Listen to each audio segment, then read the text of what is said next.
Sabda TV. Assalamualaikum warahmatullahi wabarakatuh. Innal hamdalillah nahmaduhu wa nasta'inuhu wa nastaghfiruh wa na'udzu billahi min shururi anfusina wa min sayyiati a'malina.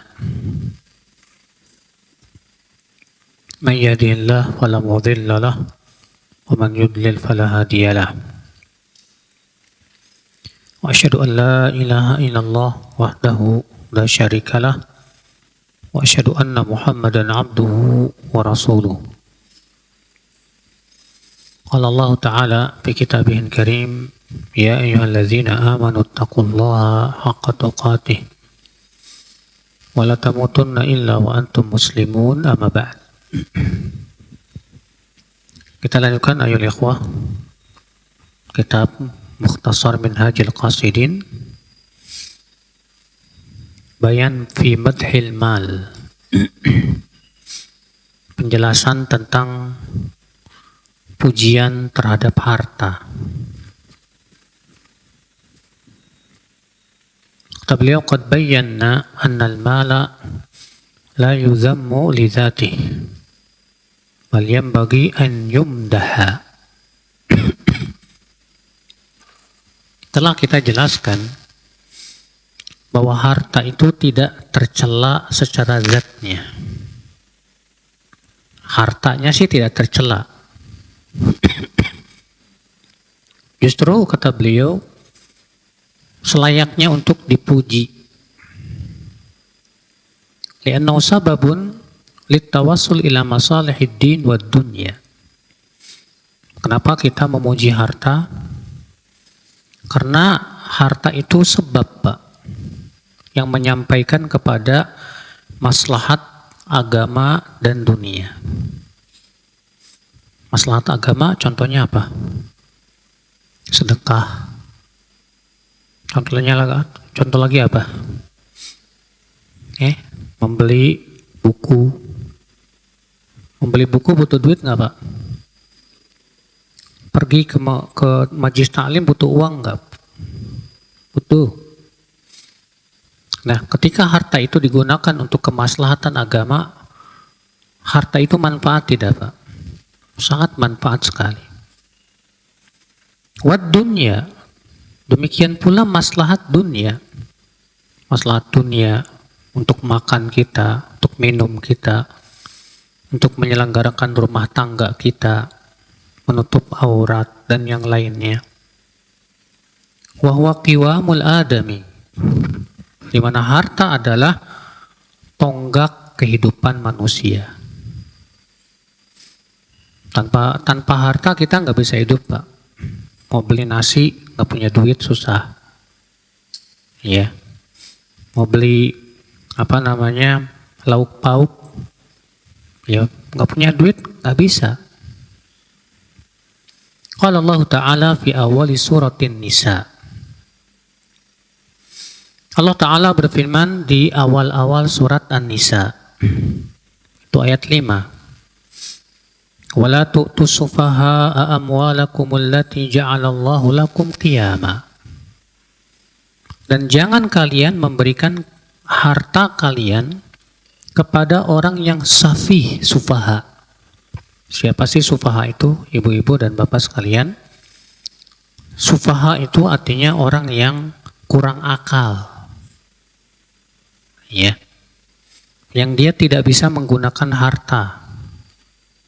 Kalau dikasih itu duit, harta ludes. Buat poya-poya, buat seneng-seneng. Ya. Jadi dia tidak bisa menggunakan akalnya bagaimana mengelola harta. Ini namanya sufaha, safih. Allah berfirman, wala tu'tu sufaha'a amwalakum allati ja'alallahu lakum qiyama. Jangan kamu berikan harta kalian kepada sufaha, orang-orang yang kurang akal, yang Allah jadikan harta itu untuk kalian sebagai tonggak kehidupan kalian. Qiyama. Ya. Jadi di sini Allah memuji harta. Bahwa harta itu apa? Tonggak kehidupan. Di mana kita tidak akan bisa hidup tanpa harta.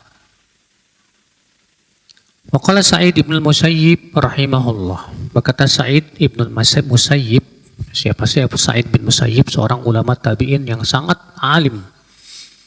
Bahkan para ulama mengatakan beliau adalah tabi'in yang paling alim secara mutlak. Ya. Apa kata Sa'id bin Musayyib? La khaira fi man la yuridu jam'al mal min hilli. Yakufu bihi wajhahu 'anil nas wa yasilu bihi rahimah wa yu'ti minhu haqqah. Tidak ada kebaikan bagi orang yang tidak ingin mengumpulkan harta yang halal. Kenapa? Karena dengan harta itu ia bisa menahan diri dari minta-minta kepada manusia. Dengan harta itu ia bisa menyambung silaturahim. Dan dengan harta itu ia bisa mengeluarkan haknya. Tuh lihat ibu-ibu dan bapak sekalian ya.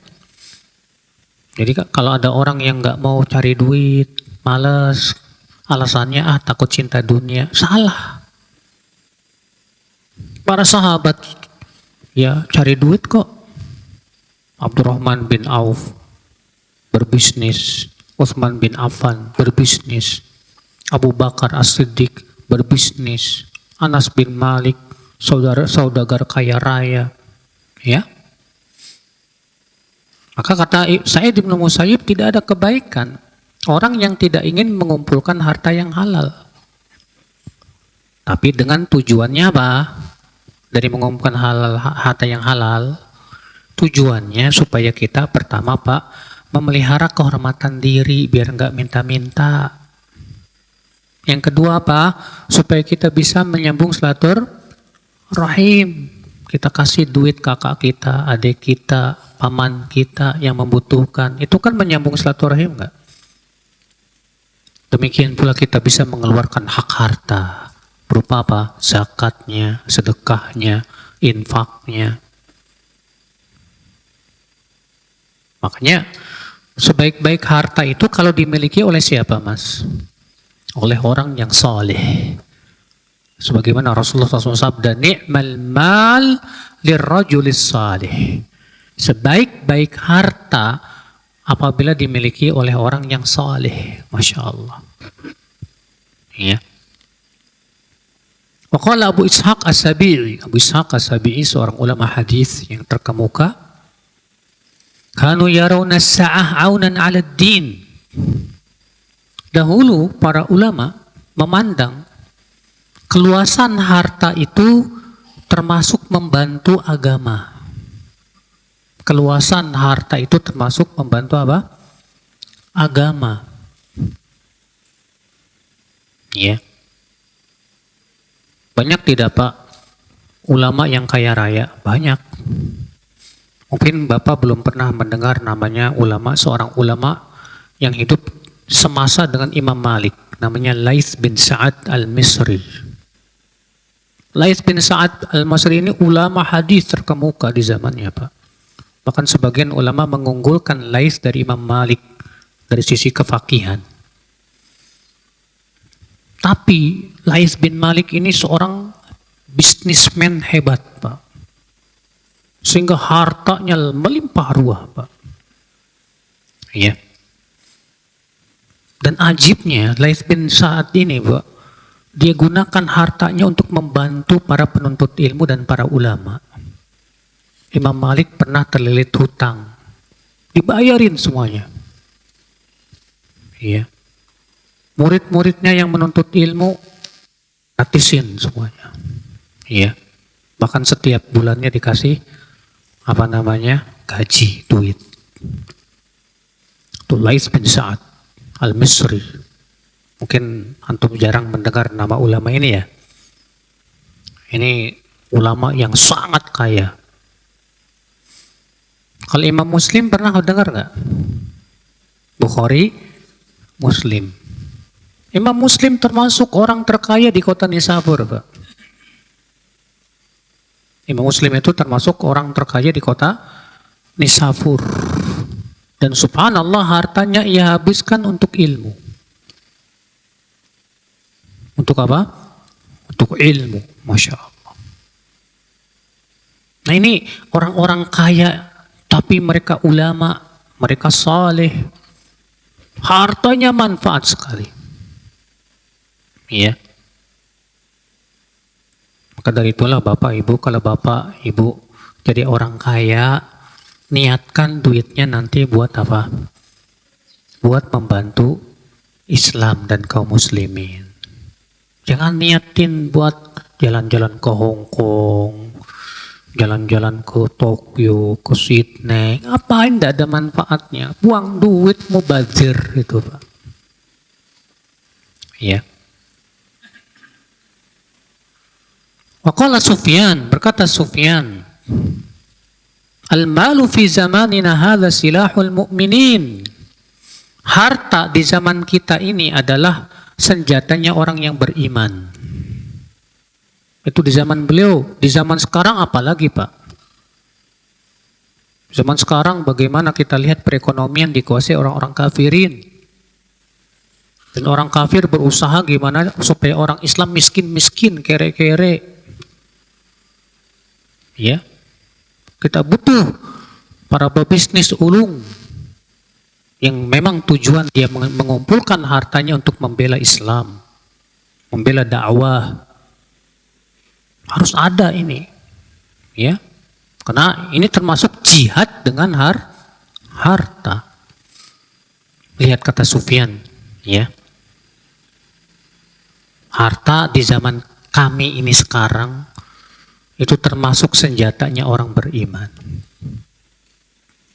Dengan harta, apalagi di zaman sekarang, dengan harta kita mau bangun pesantren nggak ada duit, susah, Pak. Apalagi di Indonesia ini semua serba bayar, kecuali kentut doang. Kalau di Saudi dulu waktu saya kuliah enak, Pak. Di Saudi itu yang namanya raja itu benar-benar menyenangkan rakyat itu luar biasa. Sekolah gratis, rumah sakit gratis, ya, nikah juga dibantu, ya, semua dibantu sama negara. Enak. Tapi kalau kita hidup di negeri ini, Masya Allah, semua serba fulus, serba duit. Maka kita di zaman sekarang kita katakan harta ini penting banget, Pak. Ya. Kita berikan motivasi kepada ikhwan-ikhwan yang sedang berbisnis. Cari, tapi niatnya yang benar. Oh, nanti kalau kamu berhasil menjadi seorang miliarder misalnya, niatkan bahwa uang kamu untuk membantu dakwah, untuk Islam dan kaum muslimin. Wahasilul amr annal mal mithlu hayyah fiha summun wa tiryaq. Fatiryaku fawaiduhu wa ghawailuhu summuhu. Jadi harta itu kata beliau kayak ular. Harta itu bagaikan apa? Ular. Ular ada racunnya. Tapi ular juga ada tiryaknya, ya, manfaatnya. Nah, tiryaknya itu yang bermanfaat dari ular itu, ya, seperti harta yang digunakan untuk kebaikan-kebaikan. Sedangkan racunnya itu seperti harta yang digunakan untuk apa? Keburukan, untuk maksiat kepada Allah Subhanahu wa taala. Faman arafa fawaidahu wa ghailahu amkanahu an yahtariza min syarrihi wa yastadir min khairihi.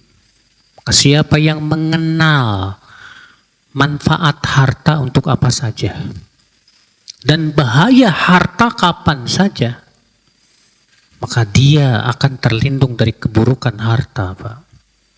Dan dia akan mendapatkan banyak kebaikan dari harta. Iwallah. Makanya Pak, manusia terbaik setelah para nabi siapa? Abu Bakar. Abu Bakar orang kaya apa orang miskin, Mbak? Orang kaya. Ketika Rasul bersabda, "Innamad dunya li arba'ati nafar." Dunia itu untuk 4 orang. Yang pertama kata Rasulullah, rajulun ruziqa ilman wa malan. Orang yang pertama, orang yang diberikan rezeki ilmu dan harta. Dengan ilmunya ia bertakwa kepada Allah, dan dengan hartanya ia sambung silaturahim, dan ia mengeluarkan hak-hak hartanya. Apa kata Rasulullah? Fahuwa bi afdalil manazil. Maka ini orang yang paling tinggi derajatnya. Ternyata yang paling tinggi derajatnya siapa, Pak? Orang yang berilmu tentang agama, din, dan ia kaya raya, berharta dia. Ikhwatul Islam, saudaraku sekalian. Iya. Amma fawaiduhu fatanqasimu ila dunyawiyatin wa diniyah. Apa faidah-faidah harta? Maka ini terbagi menjadi 2. Yang pertama faidah dunia. Yang kedua faidah agama. Fa amma dunyawiyah fal khalqu ya'rifunaha walidzalika tahalaku fi talabiha. Adapun manfaat harta untuk dunia, semua manusia tahu. Oleh karena itu gara-gara berebut harta mereka binasa. Ya. Wa amad diniyah. Adapun manfaat harta untuk agama, fatanhasiru fi salasati anwa. Maka ini ada 3 macam. Ya. Yang pertama ahaduha an yunfiqahu ala nafsih, menginfaki dirinya sendiri. Ini manfaat yang pertama dalam agama untuk harta kita apa?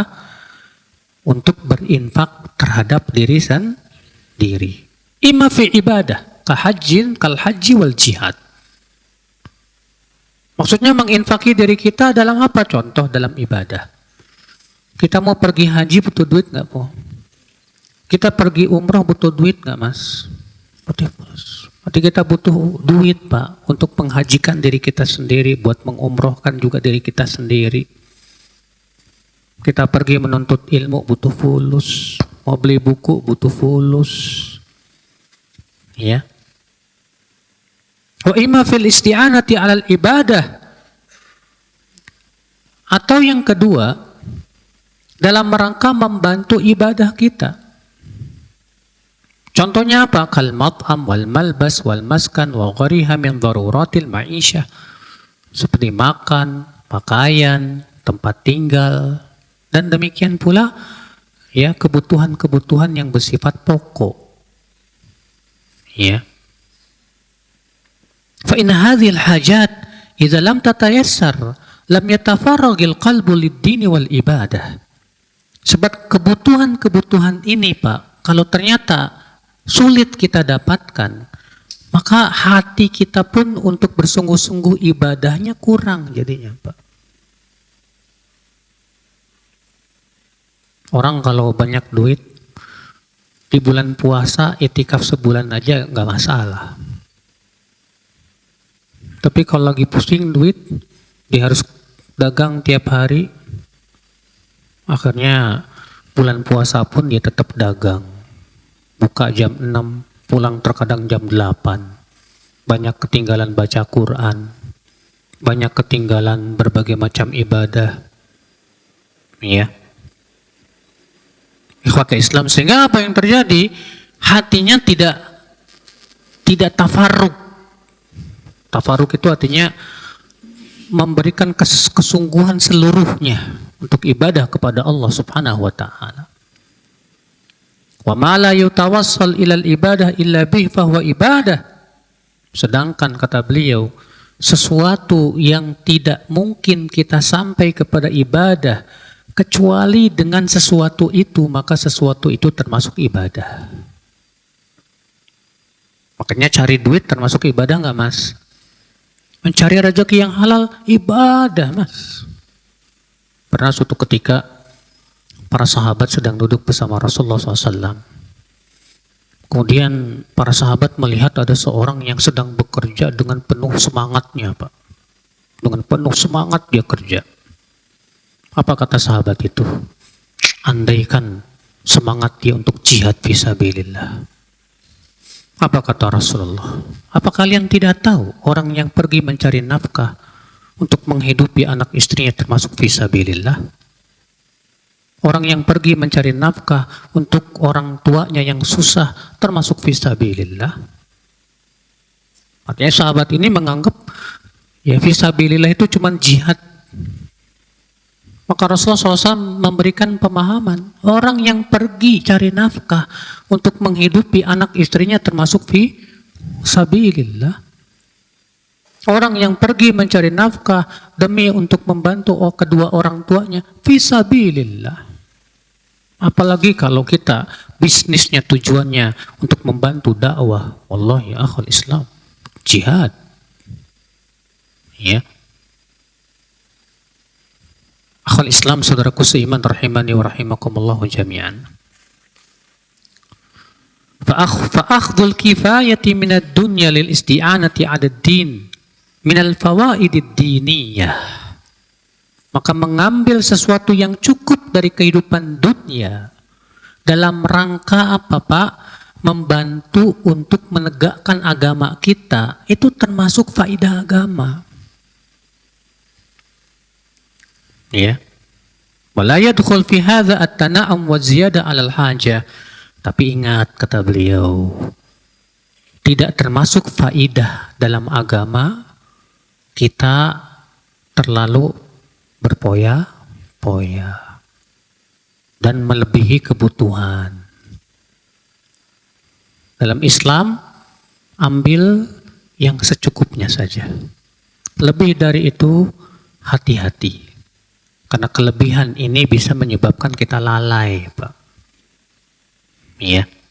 Kalau kita kan ketika punya kelebihan harta, mulai mikir nih, wah, buat kesenangan apa nih? Iya. Mobil udah punya, mikir lagi, gimana saya bisa beli mobil yang lebih hebat. Handphone sudah punya, mikir lagi, gimana saya bisa beli handphone yang lebih mantap. Wah, kalau sudah seperti ini bahaya, Pak. Kenapa? Karena ini sudah melampaui batas, melebihi kebutuhan. Ya. Fa inna dzalika min hudzudzid dunya. Maka yang seperti ini termasuk mencari keberuntungan apa? Dunia belaka. Banyak salafus saleh itu subhanallah ya Pak ya. Mereka cari duit, rajin cari duit ya, tapi mereka ambil yang secukupnya. Lebih dari itu mereka infakkan. Mereka bantu fakir miskin, mereka bantu orang para janda, mereka bantu orang-orang yang susah, Masya Allah. Ya. Nah ini yang pertama, yaitu berinfak untuk diri sendiri, baik dalam ibadah atau sesuatu yang membantu untuk apa? Ibadah.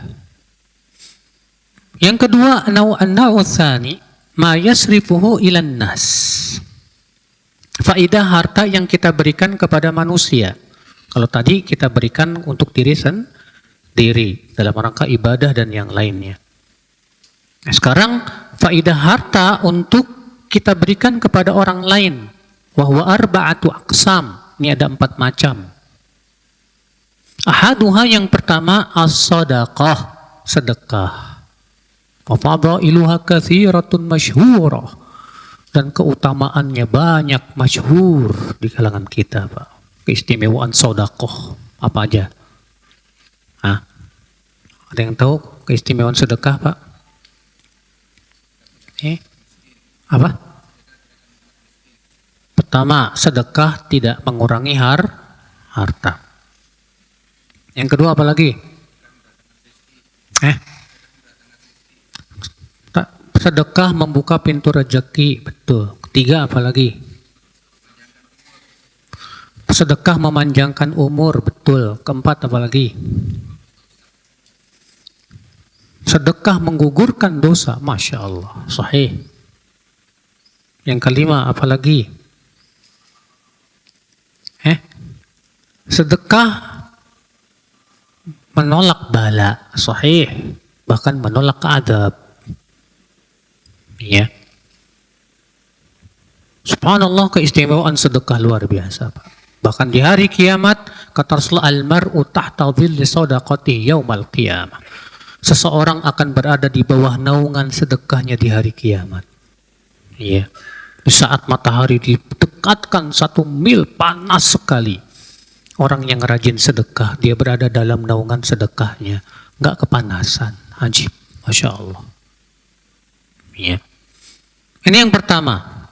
Yang kedua, al-qismu tsani al-muru'ah. Itu menjaga muru'ah. Wa na'ni biha sarful mal ilal aghniya wal ashraf fi dhiyafatin wa hadiyatin wa ayanatun wa nahwi dzalik. Yaitu kita berikan harta untuk orang kaya. Loh, kok orang kaya dikasih duit, gimana sih? Dalam rangka pertama, misalnya dia sebagai tamu, berarti kita harus menjamunya. Siapapun dia. Kalau dia tamu kita, walaupun dia kaya raya, wajib kita apa? Jamu. Dan itu muru'ah, Pak, akhlak. Atau berikan hadiah kepada orang kaya. Ya. Jangan melulu kita seakan-akan kita ngedeketin orang kaya itu cuman gini aja, Pak. Ya. Jangan sampai kita mendekati orang kaya cuma tangan di bawah, jangan. Tapi kita harus punya izzah di hadapan orang kaya. Kita kasih hadiah. Apa nih? Hadiah buat antum. Padahal kita nggak kaya-kaya banget. Yang namanya manusia, Pak, kalau terus-menerus diminta, lama-lama empet juga. Ya nggak, Mas? Iyalah. Sehebatnya orang kaya, kalau dikasih hadiah, senang, Pak. Senang dikasih hadiah. Kasih hadiah. Ya, yang bermanfaat. Wa hadza minal fawaid ad-diniyah, dan ini menjaga muru'ah, ya, termasuk faidah agama, Pak. Idh bihi yaktasibul abdul ikhwan wal asdiqa. Karena dengan cara seperti inilah kita bisa menjaga pertemanan. Bisa menjaga apa? Pertemanan. Kita punya teman-teman orang kaya, nggak masalah.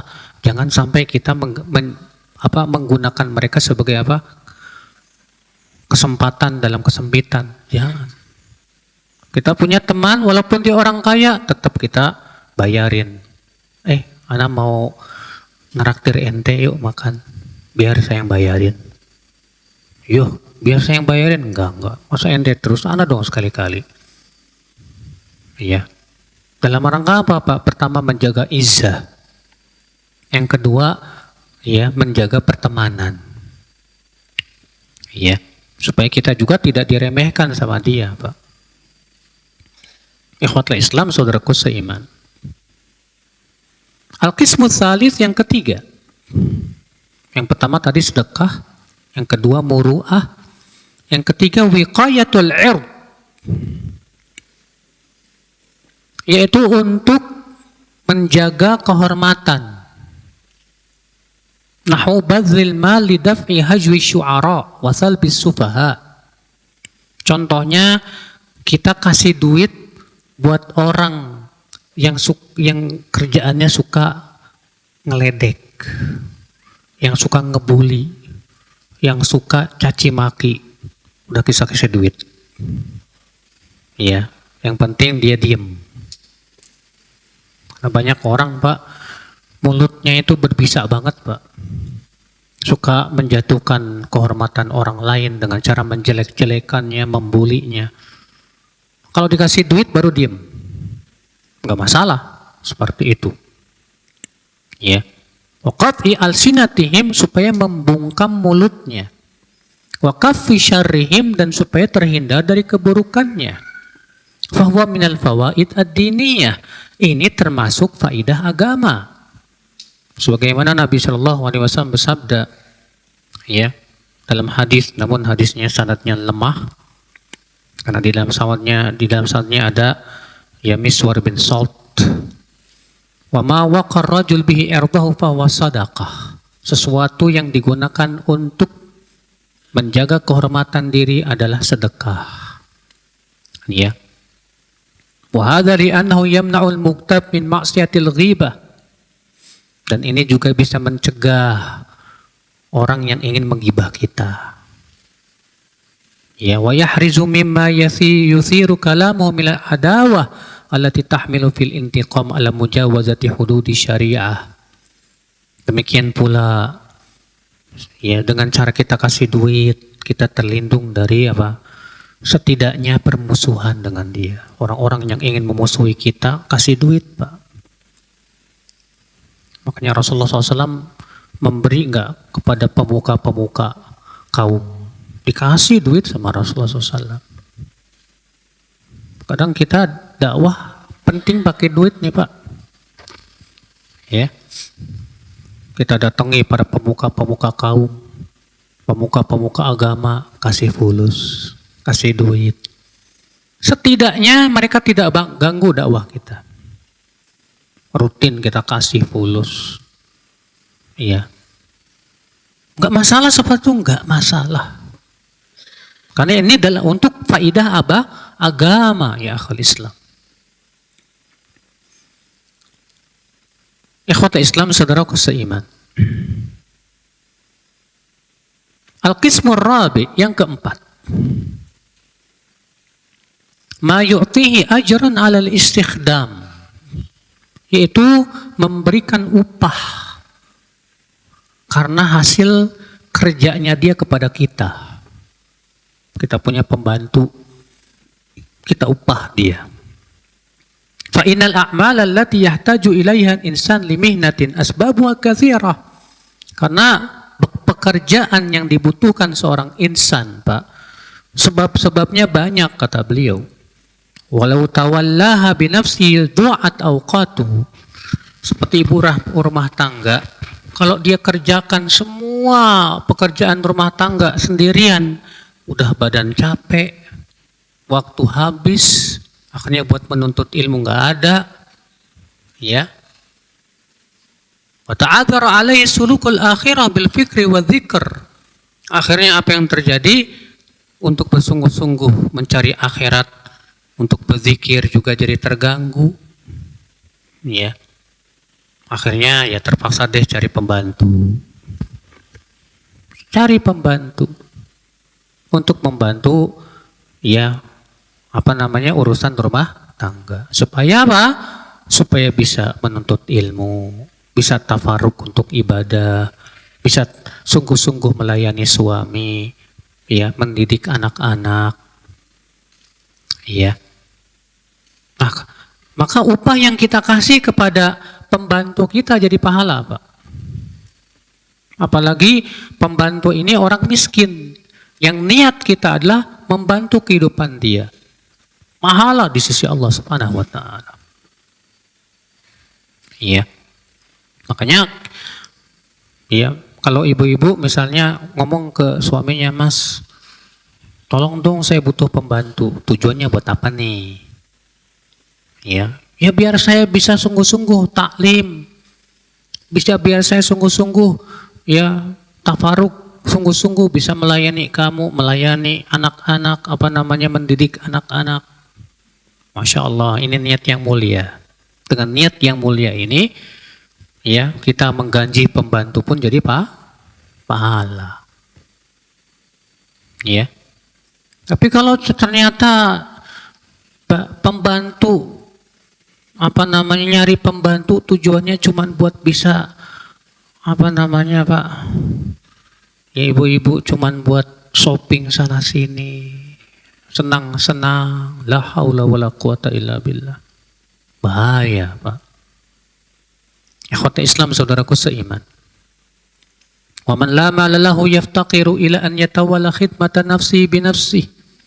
Orang yang tidak punya harta, dia harus mengerjakan semuanya dengan dirinya sendiri. Fakullu ma yatasawwar an yakuma bi ghairuk wa yahsulu bidzalika gharaduk fa inna tashaghulaka bihi ghabnun lianna ihtiyajaka ila tashaghul bima la yaqumu bihi ghairuka minal ilmi wal amal wa dzikr wal fikr asyad. Maka semua yang kita pikirkan bahwa pekerjaan-pekerjaan ini bisa dilakukan oleh orang lain, tujuannya supaya kita bisa mendapatkan yang lebih agung, lebih apa? Besar. Seperti apa? Menuntut ilmu, ya, sungguh-sungguh dalam ibadah, ya. Maka pada waktu itu saudaraku seiman, ini menjadi sesuatu faidah untuk agama kita, ya. Nah ini, jadi ini 4 perkara dari macam yang kedua. Ada macam yang kedua tadi apa mas? Harta yang kita berikan buat orang lain, ya. Kalau macam yang pertama, harta buat diri sendiri dalam rangka ibadah. Yang kedua, harta yang kita berikan buat orang lain ini ada 4. Yang pertama sedekah, yang kedua dalam rangka muru'ah, yang ketiga dalam rangka menjaga kehormatan diri, dan yang keempat sebagai upah orang yang bekerja untuk kita, supaya kita bisa bersungguh-sungguh dalam rangka menuntut ilmu dan kebaikan.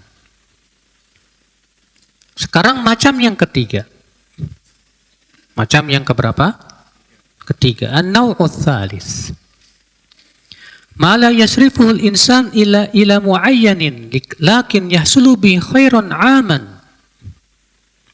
Yaitu yang diberikan oleh seseorang bukan kepada orang, tapi kepada sesuatu yang tertentu, tapi di situ kebaikannya besar.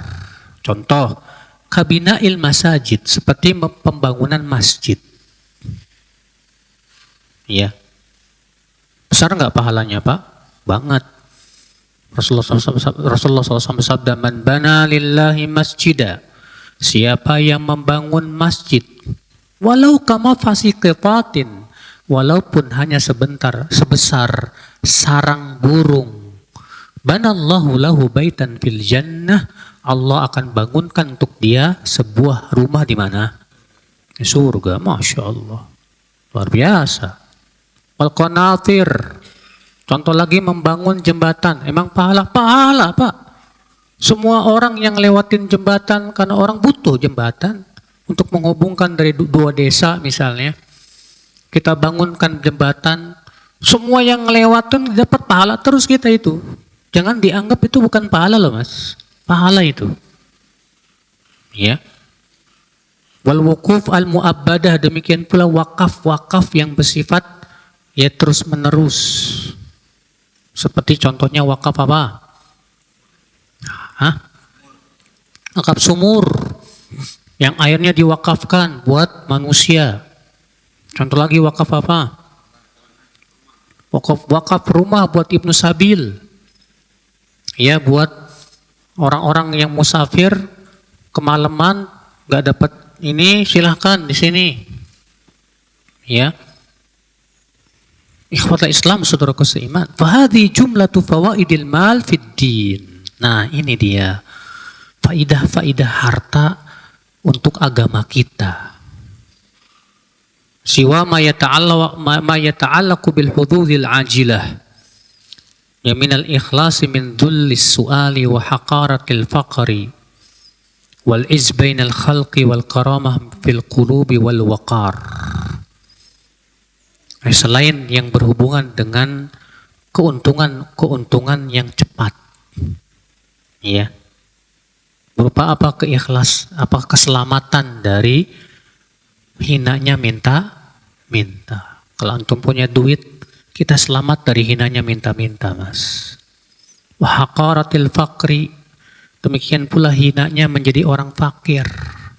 Kan orang fakir itu dipandang hina sama orang, Pak. Tapi kalau kita punya fulus, kita selamat dari kehinaan itu. Wal izbainal khalqi, kita punya kemuliaan di hadapan manusia dengan punya harta, Pak. Wal karamah fil qulubi, orang pun memuliakan kita, Pak, karena kita punya fulus, Pak. Wal waqari, dan kita punya kewibawa di depan manusia karena kita punya fulus.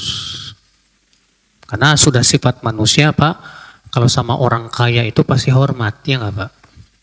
Itu sifat manusia di mana saja. Iya. Ini kalau memang tujuannya seperti ini dan mencari harta, bagus, silahkan. Zen, Masya Allah. Iya. Adapun kita yang belum dikasih oleh Allah harta, nah kita harus jaga-jaga hati nih Pak. Ya, jangan sampai udah nggak punya fulus, hatinya kotor, senangnya dengki, ya. Sudah gitu suuzon sama orang. Waduh, sengsara dunia akhirat. Nah ini dia faidah-faidah harta. Jadi faedah harta ada 3. Yang pertama untuk diri sendiri. Yang kedua untuk orang lain. Yang ketiga untuk hal-hal yang manfaatnya umum. Seperti tadi pembangunan masjid, untuk pembangunan jembatan, ya, pembangunan panti asuhan, ya, dan yang lainnya. Wa amma ghawailul mal wa afatuhu fatanqasimu aidan ila diniyatin wa dunyawiyah. Sekarang beliau akan membahas tentang apa bahaya harta. Apa bahaya apa?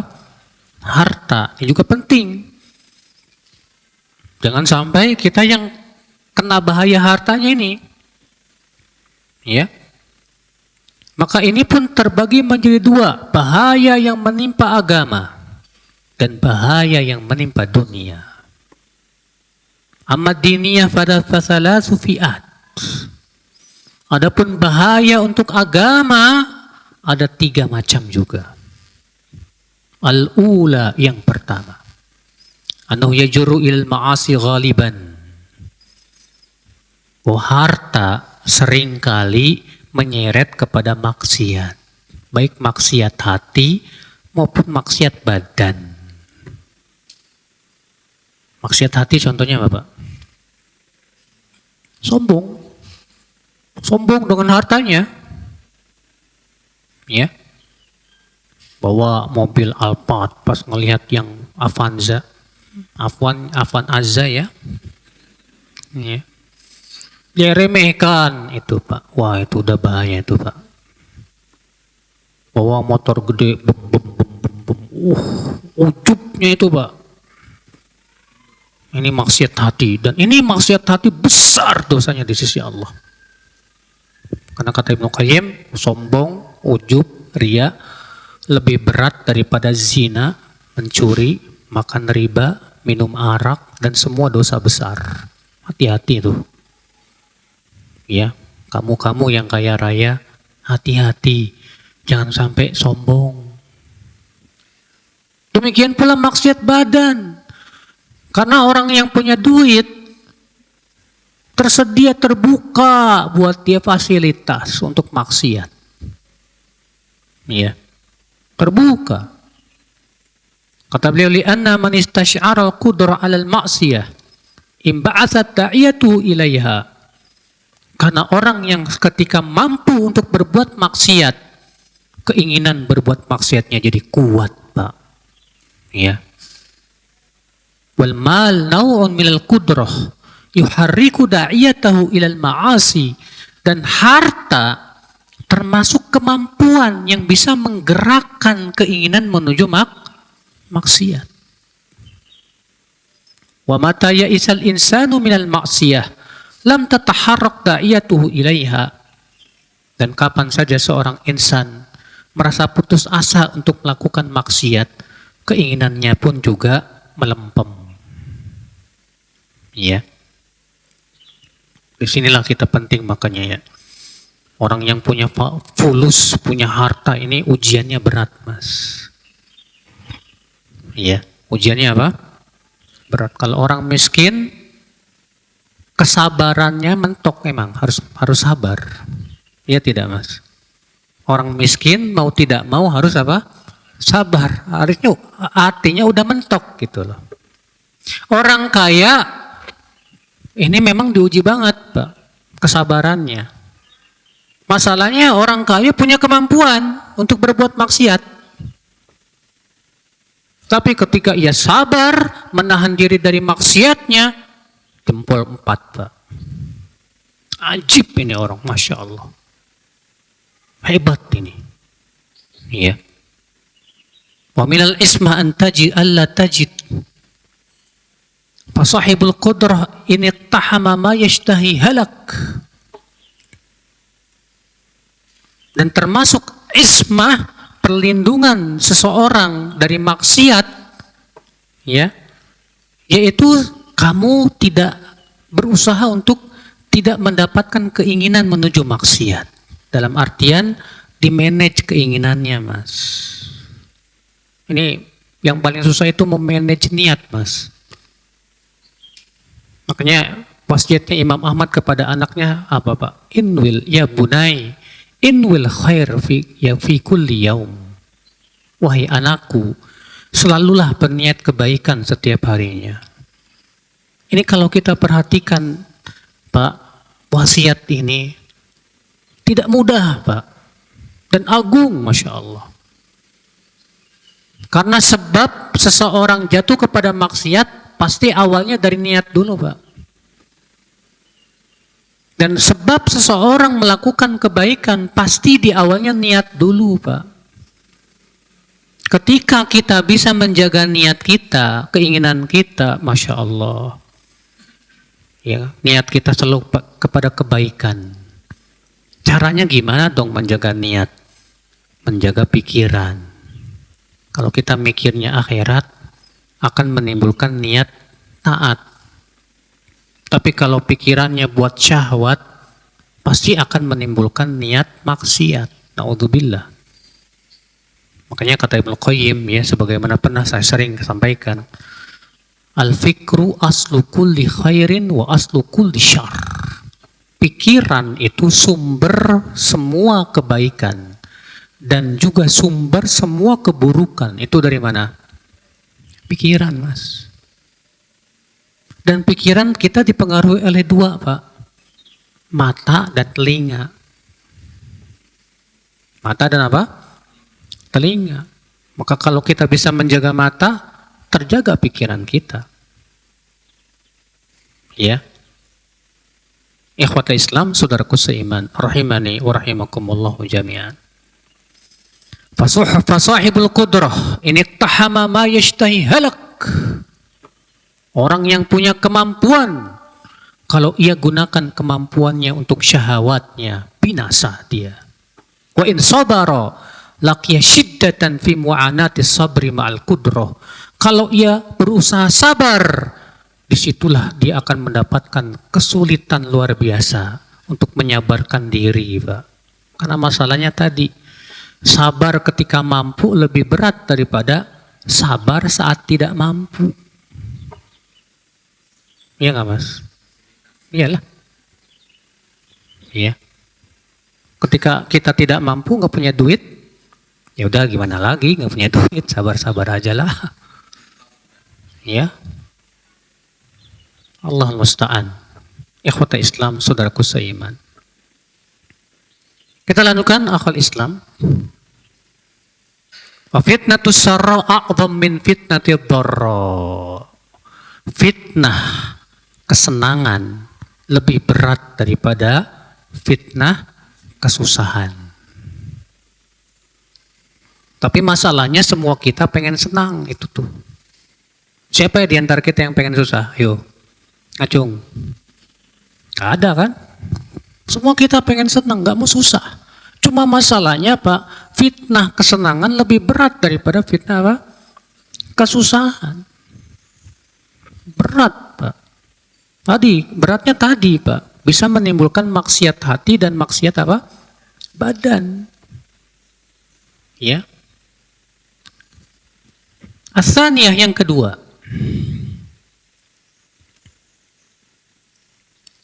Bahaya harta. Annahu yuharriku ila tana'um fil mubahat. Oke lah. Sekarang misalnya, Pak, ya, harta itu tidak menyeret kita kepada maksiat. Nah, kira-kira menyeret kita yang kepada yang kedua enggak nih? Yang kedua nih. Bahwa itu bisa menyeret kita untuk berpoya-poya. Bernikmat-nikmatan dengan yang mubah-mubah secara berlebih-lebihan. Hatta tasirallahu adatun wa ilfan. Sehingga menjadi kebiasaan dalam hidupnya. Fala yasbiru anha. Sehingga ia tidak bisa sabar ya dari itu semuanya. Orang kalau sudah terbiasa enak, nikmat, ya. Pertama, buat puasa berat. Buat ibadah berat. Iya Pak, betul Pak. Ya. Tapi kalau orang kaya, walaupun rumahnya gedong, enak tempat tidurnya, tapi jam 2 bangun tahajud. Ini yang hebat Pak. Dia tidak tertipu dengan kenikmatan-kenikmatan dunia. Ini ajib ini orang kaya. Iya. Orang kaya yang pikirannya gimana saya membantu fakir miskin. Gak kepikiran buat kuliner-kulineran. Ajib ini orang kaya. Ketika dia mau kuliner enak, mikir dia, itu tetangga saya lagi susah. Seharusnya dia juga makan enak kayak saya. Langsung dibeliin buat siapa? Tetangganya. Iya. Biar tetangganya bisa apa? Merasakan juga kenikmatan saya. Ajib ini orang kaya. Cuman jarang masalahnya Mas. Kayak gitu. Iya. Kita ini cuma seringnya mikirin diri sendiri aja. Orang mau makan kayak gimana bodoh amat. Rezeki masing-masing kok. Iya. Terkadang orang yang hedonis itu mikirnya gini Pak. Orang saya yang capek cari duit, masa enaknya saya. Enak aja dia dikasih. Kita katakan, akhi sama. Yang namanya capek cari duit juga capek. Masalahnya yang ngasih rezeki siapa? Allah Rabbul Izzati wal Jalal. Ya. Ikhwatul Islam, saudaraku seiman. Kata beliau, wa rubbama lam yaqdir ala istidamatiha illa bikasbin fihi syubhah fayaqtahimu syubhat. Saking dia sudah terbiasanya dengan kenikmatan, Pak. Akhirnya apa yang terjadi? Dia ingin supaya kenikmatan itu terus langgeng. Terus apa? Langgeng. Supaya langgeng, terkadang dia harus menghasilkan dengan cara syubhat. Walaupun syubhat gak masalah. Bahkan musibahnya Pak, demi kelanggengan ya nikmatnya, dia tidak peduli dengan syariat lagi. Halal haram itu nomor 20. Yang penting saya senang. Waduh, kalau udah kayak gini nih, ya pikirannya rusak dunia akhiratnya dia. Iya. Wa yataraqqa ila afati minal mudahanati wan nifaq. Kalau dia sudah berani melakukan yang syubhat-syubhat, mulai dia akan naik, Pak, kepada penyakit apa? Penjilat dan munafik. Ya, menjilat penguasa yang zalim misalnya, demi untuk bisa mendapatkan fulus dan kedudukan.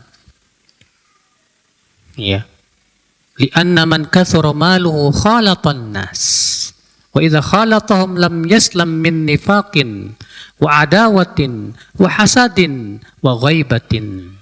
Karena orang yang banyak hartanya, biasanya dia harus bergaul dengan manusia. Saat bergaul dengan manusia, pasti tidak akan selamat dari kemunafikan, permusuhan, kedengkian, ghibah.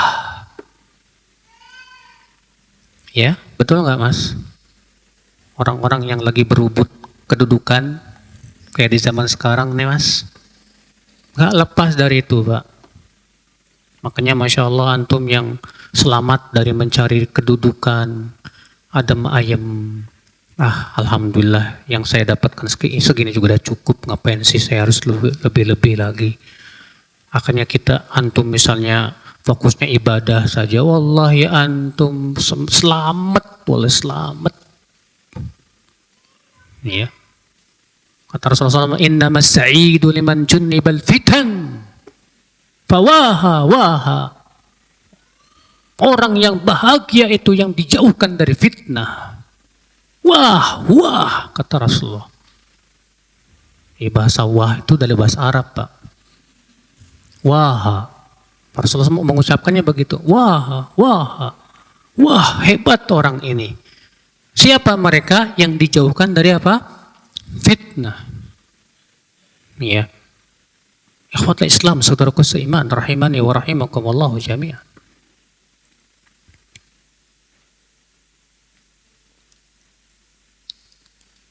As-salisah yang ketiga. Wahyallati la yanfaku anha ahadun. Yaitu yang seorang pun manusia tidak akan lepas darinya. Apa itu? Bahaya yang ketiga ini hampir semua orang kena, Pak. Wa huwa an yulhiyahu maluhu an dzikrillah. Dilalaikan oleh hartanya dari mengingat Allah. Coba deh, antum kalau bisnisnya lagi ada masalah, sampai kebawa ke sholat biasanya, Pak. Ya enggak, Mas? Ya, antum-antum yang berbisnis, ya, atau orang yang punya kerjaan di kantor, terus ada masalah, itu sholatnya enggak khusyuk-khusyuk itu, Pak. Kebawa terus, ya. Wa hadha huwa da'ul idal, dan ini memang penyakit berat, kata beliau, susah. Karena masalahnya semua orang pasti akan terkena penyakit ini. Cuma hanya orang yang bertakwa saja yang berusaha untuk memanage. Ya.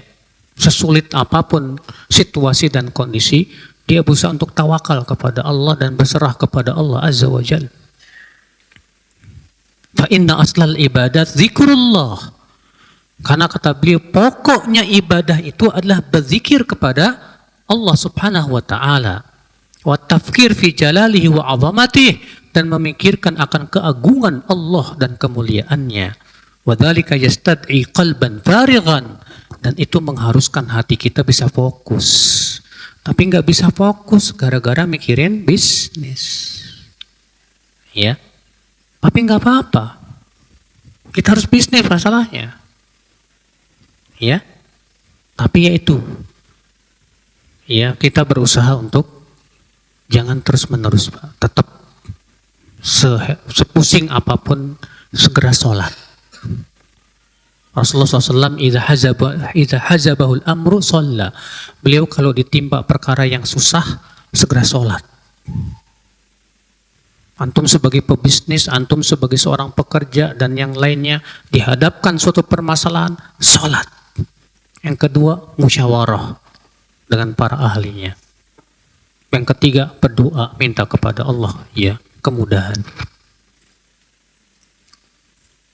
Saudaraku seiman, sahibut bai'ah yumsi wa yusbih mutafakkiran fi khusumatin fallahin wa muhasabatihim wa khiyanatihim. Banyak ya para pelaku bisnis ya sepanjang harinya berpikir bagaimana bisa mengalahkan lawan-lawan bisnisnya. Ya, bahkan menghisap mereka, menghitung kekuatan mereka, bahkan terkadang bisa jadi berkhianat terhadap mereka. Wa yatafakkar fi munaza'ati syuraka'i fil hududi wal ma', bahkan terkadang berpikir bagaimana mengalahkan lawan-lawannya dalam batasan-batasan tanah bahkan air. Wa awanu sultan fil kharaj wal ujara ala taqsir fil umarah wa nawi dzalik. Demikian pula pembantu-pembantu penguasa. Mereka berpikir gimana bisa dapat keuntungan dari apa?